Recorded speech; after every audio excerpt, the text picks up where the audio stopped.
So this is an excerpt from the last part, the summary and conclusion, a work by Darwin published in 1871 called The Descent of Man. It was in 1859 that Darwin published The Origin of Species. In that book, he argued that the origin of species is that they evolved from other species. This was an idea that was in the air before Darwin, but was not generally thought to be true. And the idea was that species are not fixed, that every species that exists is in a state of flux, that species, all living things belong to a species, evolved over very long periods of time from other species. This was a big enough idea. But Darwin also provided an explanation of how species evolve, and that was natural selection, sometimes called the survival of the fittest.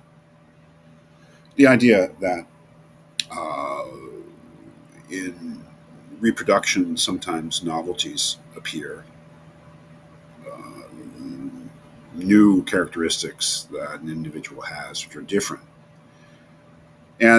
And once in a great while, one of those new characteristics actually helps that organism, is an advantage in the struggle for existence. And so the individual who is better suited because of that chance mutation will have a better chance at survival and reproduction than its competitors. And the idea is that nature is a struggle for existence, that many more individuals in a particular species are born than can possibly survive to adulthood and so have a chance to reproduce. And so that any mutation that served the individual as an advantage over the competition would tend to be preserved and so passed on to their offspring. And so this is the mechanism by which evolution works, according to Darwin. It's very small changes passed on to offspring and then spreading throughout populations, and those very small incremental changes adding up to very big changes over long periods of time.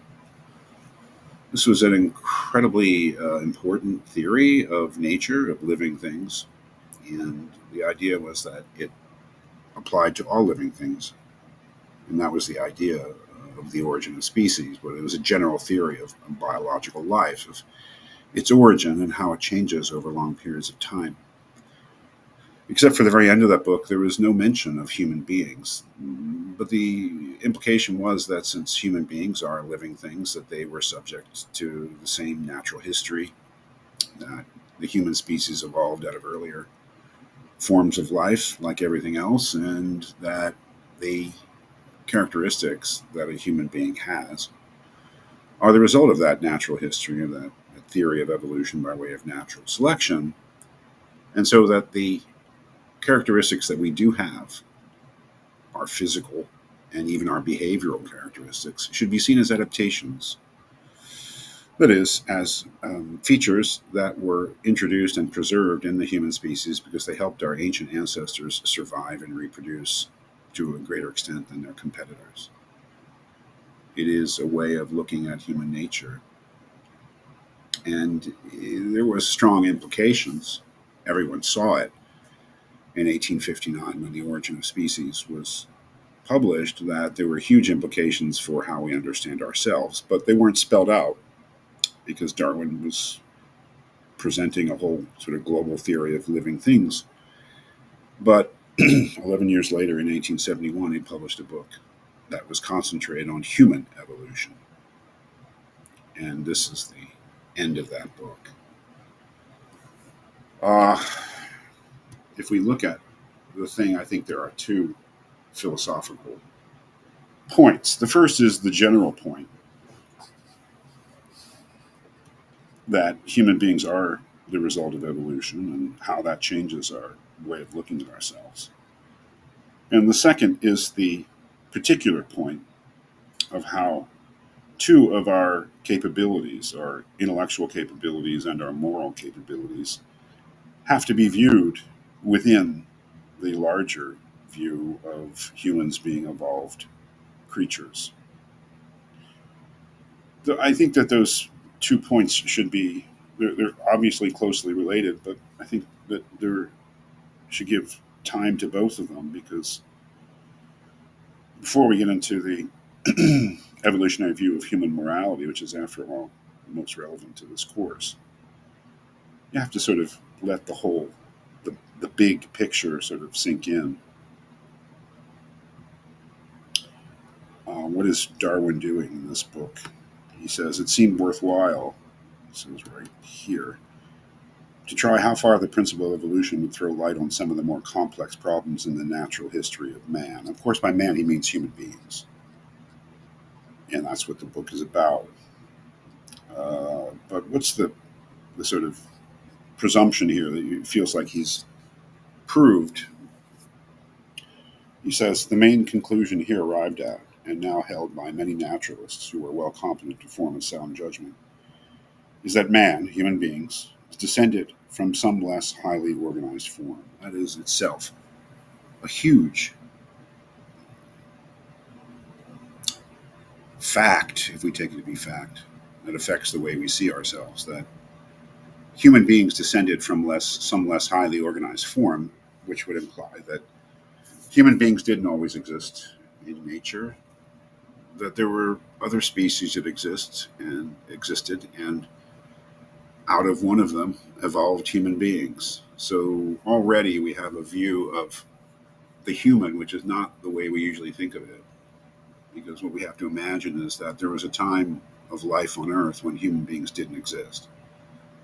And then, in some way, we would say, out of other species, the human appeared, the human being appeared.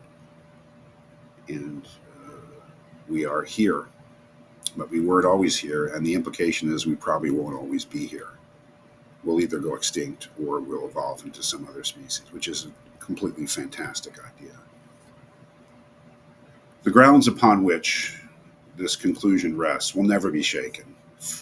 And then he gives all the his basic proof that human beings evolved like other creatures. And he says the great principle of evolution stands up clear and firm when these groups of facts are considered in connection with others, such as the mutual affinities of the members of the same group, their geographical distribution in past and present times, and their geological succession. It is incredible that all these facts should speak falsely, as if to say everything in the record, the biological and geological record, points to the idea that human beings evolved just like all other living things.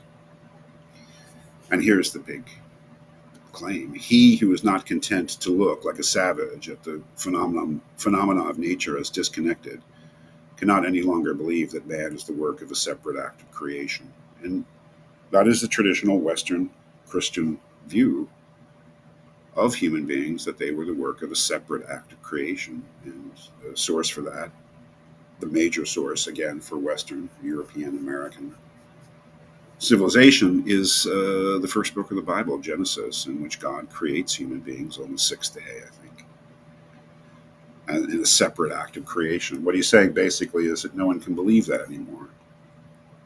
No one can believe that there's a special creation for human beings, different from the general way that all species were created or evolved.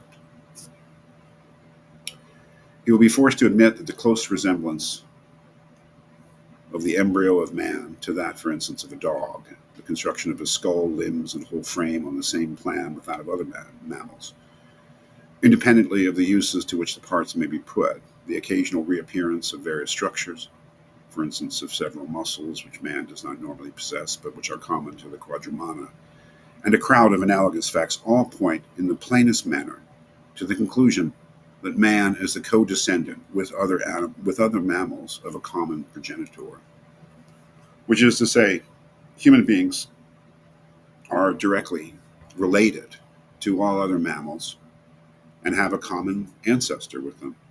We know now that it's probably a tree shrew, or at least we can trace it as far back as a tree shrew that lived at the end of the Cretaceous period, the age of the dinosaurs, about 65 million years ago, when mammalian life on Earth really got started. Not got started, but really took off after the extinction of the dinosaurs.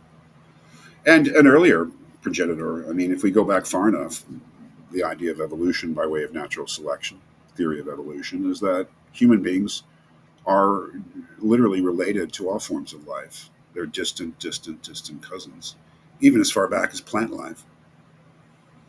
This should be familiar to us from our high school biology classes, but maybe we've never really thought of the philosophical implications. That the human is a chance development of nature, like every other species. There are human beings because that's just the way it turned out in the history of the evolution of life and the struggle for existence. That human beings are very closely related to other primates, especially the great apes, sharing a common ancestor, for instance, with chimpanzees from about, I think, 7 or 8 million years ago. Not before that, there were no, I mean, human beings we know now, what we would call Homo sapiens, our species evolved 250,000 years ago, which is less than a blink of an eye in evolutionary time. There's been life on Earth for 4 billion years. So, what does this tell us? The human nature is a product of nature, it's a chance product of nature, and that there's no special creation. We're just here having the kind of characteristics, features, physical and otherwise, that helped our ancient ancestors survive. That it's a totally different way of looking at human nature than the traditional philosophic and religious ways. And that leads us into what's really the second big point is looking at morality, human morality in evolutionary terms. But I think that first you sort of have to have let the philosophical implications of just the general idea of human evolution sink in before you move on to that more specific topic.